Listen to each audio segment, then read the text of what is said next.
Okay. So, good day everyone. We are students from S1 of our subject Specialization 2 Cost Management. For our interview on construction cost accounting and financial management, we're featuring the GNB Developers Construction Services, a QC-based general contracting company. So, joining us today is Engineer Richie Gural, a civil engineer and project manager with 2 years of experience handling residential and commercial construction projects. So for today, our objective is to understand how construction firms manage costs, track finances, and handle challenges in the field. So we have three main questions with sub-questions each part.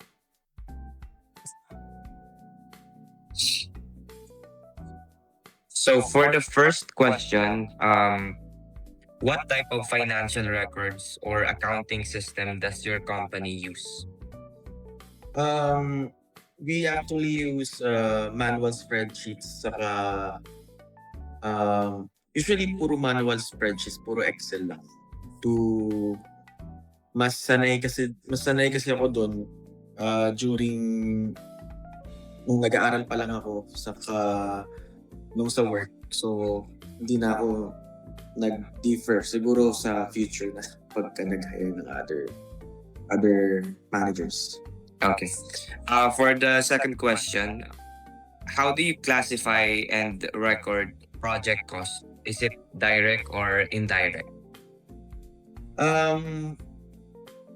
Personally ako din sineseparate ko. So I usually keep track yun sa mga cost ko. For example, like yung mga resibo from the suppliers.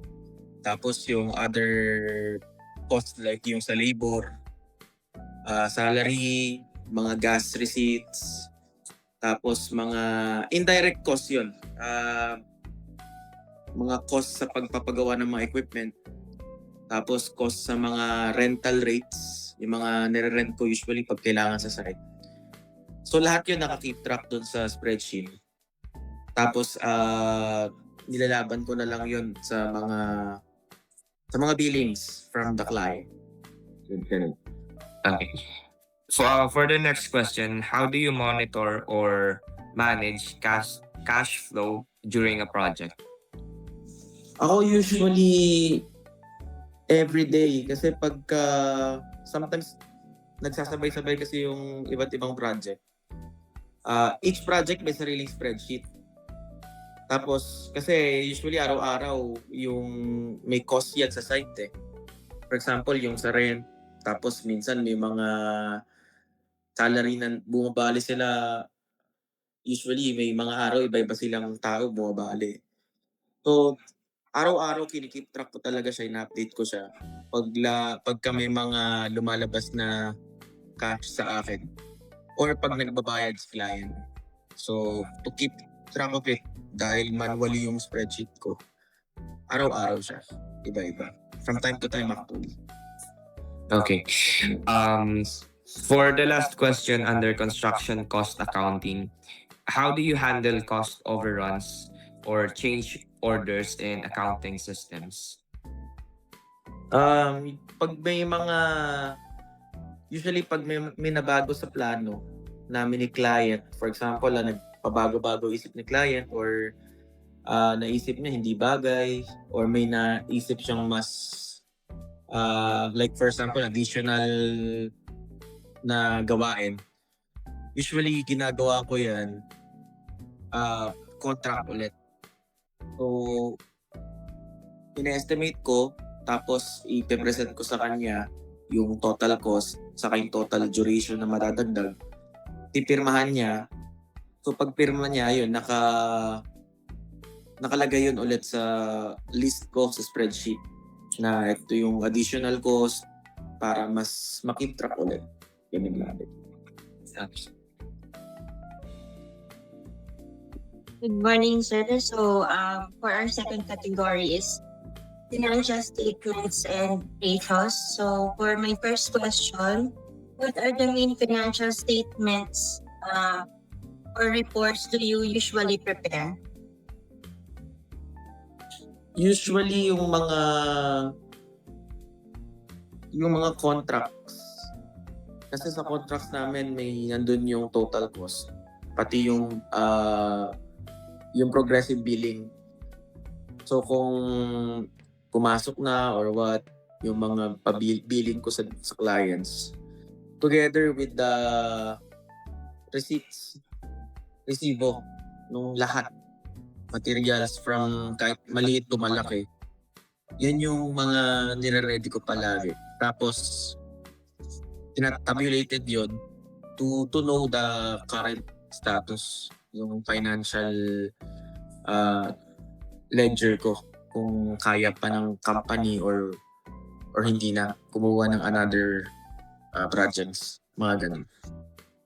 Yung indicators. Okay, so for the next question, how often are these financial reports prepared and reviewed? Every time na may pumasok na project or pag may natapos.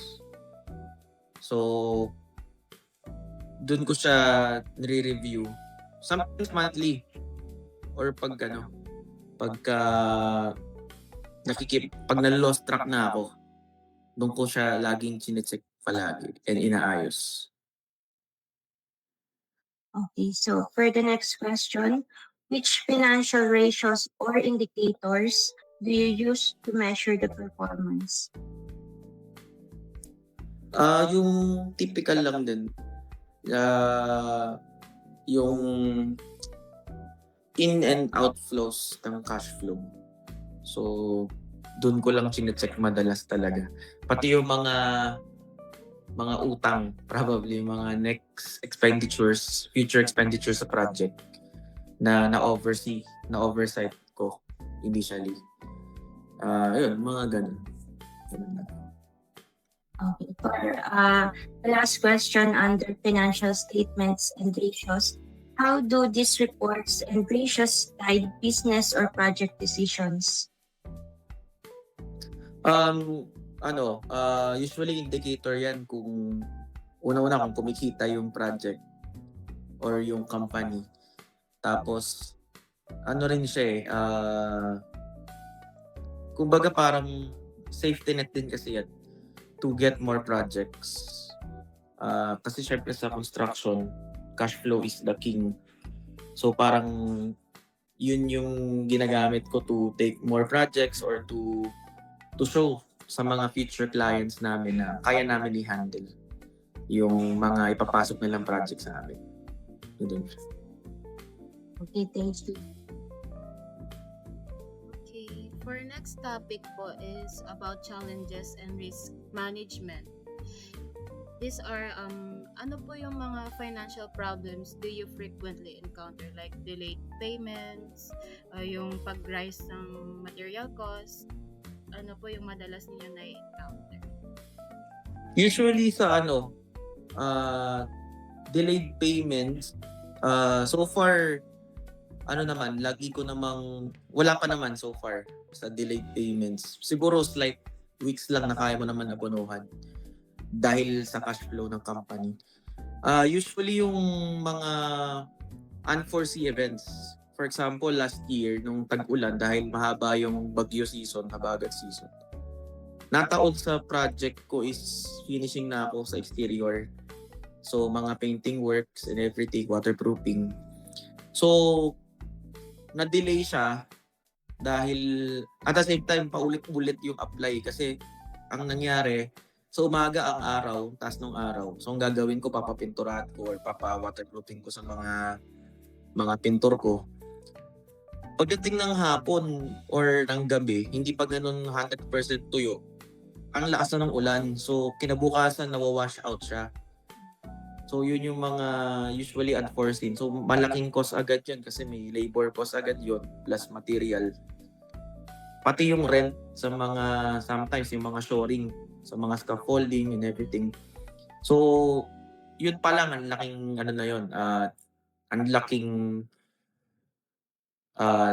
lugi ka na kumbaga lost na yun basically. So ang ginagawa ko in the future, kumbaga in the next projects, nilalagyan ko talaga siya ng mga tinataasan ko yung profit margin for that for that contingency. So kailangan maglagay ka talaga ng funds for that. Pati yun, yung mga sometimes yung mga tao may mga bumabali yun eh. May mga syempre may unexpected emergency sila. So kahit wala ka pa sa plano or wala pa sa date, hindi magtugma yung billing ni client tapos sumasahod na sila. Yun, yung mga ganun, yung mga usually small problems lang naman. Kasi ay check mo pa rin kung kaya ng cash flow mong gampanan yun yung i-request nila. Actually, nasagot nyo na po yung yung next question na how do you solve or minimize these financial challenges? Nasagot. Yun, usually yung mga ganun. Or meron pa po yung idadagdag? Sa akin na yun, yung ano talaga, contingency fund, pati yung retention fund. Sometimes si client, may experience na client na mga, syempre, hindi naman natin masisi talagang maaarte. Or, normal talaga si back job sa project. So, kailangan meron kang sapat na percentage or margin for retention and also for contingency funds. So, at the end of the project, pag naman umokay or pag okay lahat, ano na yun added, siguro bonus mo na yun sa mga tao saka sa company. Yun lang naman. In terms of financials. Thank you po sa mga tips. And ito po, last question. What advice would you give to future architects or project managers about financial management in construction projects? Sa akin, from the start pa lang siguro yung mabusising pag-estimate na. Plus yung foresight sa mga, for example, sa location, sa dates, pag may mga kukontratahin kasi, ayun, as I said, contingency talaga. Doon ka pwedeng malugi Kasi one small problem or one small error sa costing, malaki effect nun at the end of the project. So, talagang dapat maging masinop in terms of yun, sa pag-handle din ng cash, pagbantay sa cash flow, saka sa mga pag-deal ng mga clients. Yun talaga yung mga vital for me based on my experience. So, ilista talaga lahat kahit maliit or malaking gastusin. Yes. So, Kasi yan. small cost nag-ano yun, snowball effect. Yes. Okay. Thank you po. Okay, so ayun, from this interview, malinaw naman that we learned that strong financial management is essential in construction. Cost accounting, regular financial reporting, and careful cash flow monitoring keeps projects profitable and sustainable. So as future professionals, we realize that knowing how to read financial statements and ratios helps us make smarter designs and project decisions. So thank you again, Engineer Richie, for sharing your time and valuable insights with us. We hope Thank to Thank you. meet you in the future. Thank you so Thank much. you po. Thank you po. Thank you po. Thank you.